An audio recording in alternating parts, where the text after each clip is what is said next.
Hello, sports fans. Welcome to Super Sports Central. Today we have Sports News episode 65.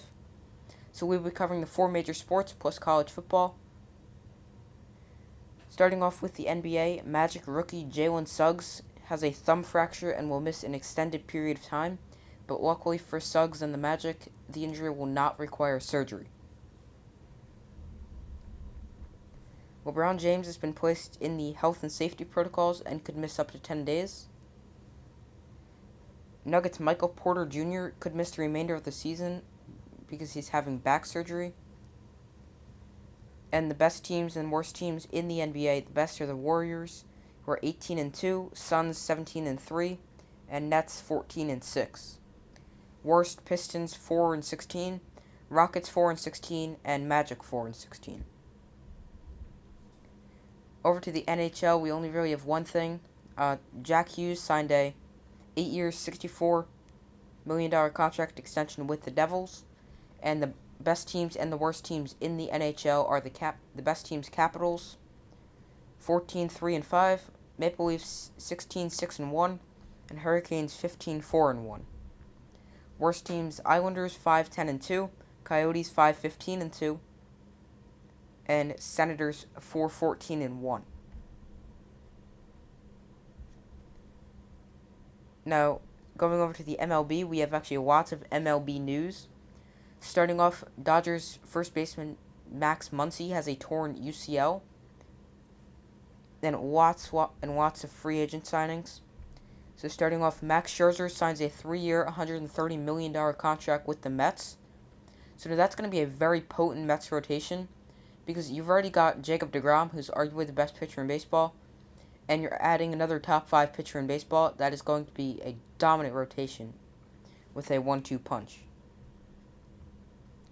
Robbie Ray agrees to a 5-year, $115 million contract with the Mariners. Marcus Semien signs a 7-year deal with the Rangers. The deal is worth $175 million. Blue Jays signs starting pitcher Kevin Gausman to a 5-year, $110 million contract. Twins and center fielder Byron Buxton agree on a 7-year, $100 million contract extension. Corey Kluber will be joining the Rays on a 1-year, $8 million deal. The Rangers signed John Gray to a 4-year, $56 million contract. Another Rangers signing, Corey Seager, signs a 10-year, $325 million contract with the Rangers. So now the Rangers are going to have an extremely dangerous middle infield with Semien and Seager, two great free agents this season. And Javier Baez signs a 6-year, $140 million contract with the Tigers. Let's go over to the NFL. Dalvin Cook has a torn labrum and dislocated shoulder. The Vikings are hopeful he can return for a potential playoff run. Christian McCaffrey will miss the remainder of the season with an ankle injury.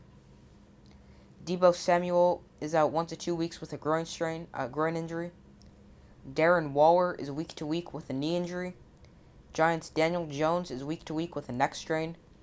He is unlikely to play Week 13 against the Dolphins, so the Giants are prepared to start backup Mike Lennon, and they signed Jake Fromm. And the Steelers placed star edge rusher TJ Watt on the COVID reserve list. Let's go over to college football. There's lots of news plus a weekly recap. So, starting off with the news, Lincoln Riley will be leaving. He left Oklahoma to take the head coaching job at USC, and that caused lots of Oklahoma players. They lost 3 commits from that, and Spencer Rattler has announced he's going to transfer. That doesn't really surprise me considering he lost his job to Caleb Williams. However, wide receiver Jadon Hazelwood announced he's entering the transfer portal, and leading wide receiver Marvin Mims is considering transferring from Oklahoma. So, a bad weekend for Oklahoma, not to mention that they lost to Oklahoma State 37-33. Wisconsin running back Jalen Berger is going to transfer from Wisconsin to Michigan State. TCU star running back Zach Evans has announced he's entering the transfer portal. And Brian Kelly, the former Notre Dame coach, is the new head coach of LSU. So he will be the successor of Ed Orgeron. And the weekly college football recap. Ole Miss beat Mississippi State in the Egg Bowl 31-21. Will Rogers, the Mississippi State quarterback, finished off a fantastic season, going 38 of 58 for 336 yards, 1 touchdown, no interceptions.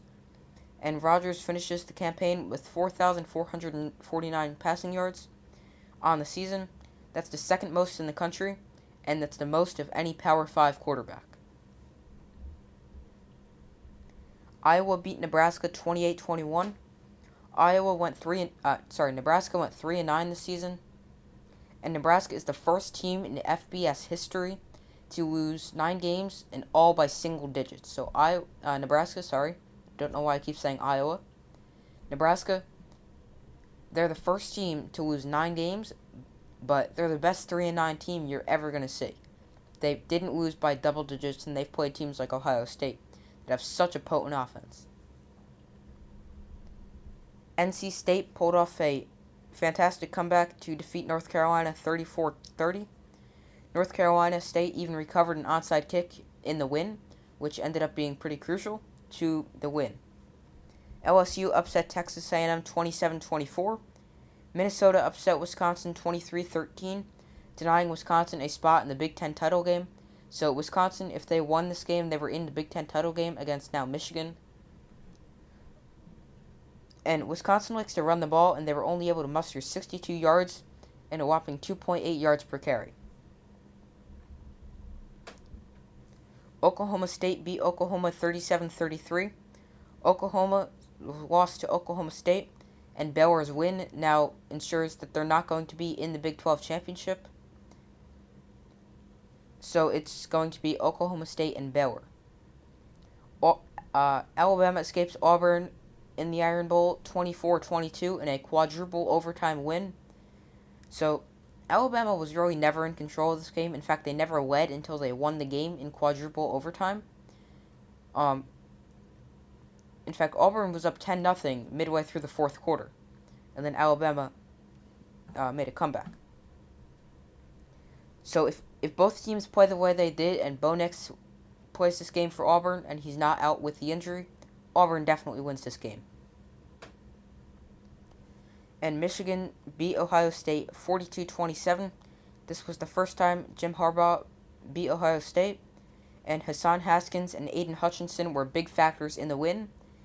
Hutchinson had 7 tackles, 3 tackles for a loss, which were all sacks.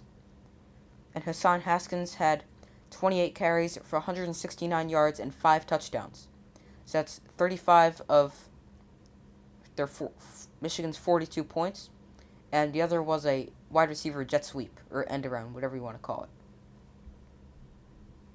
So that's it for this video. Thank you for watching. Like, subscribe, and comment. And for who I think will win the conference championships this weekend, make sure to check out my college football Week 14 predictions, which will be posted either Thursday or Friday, mid to late afternoon. And also for my NFL weekly predictions, they will be posted Thursday. So like, subscribe, comment, and I will see you for my NFL predictions Thursday and my college football predictions.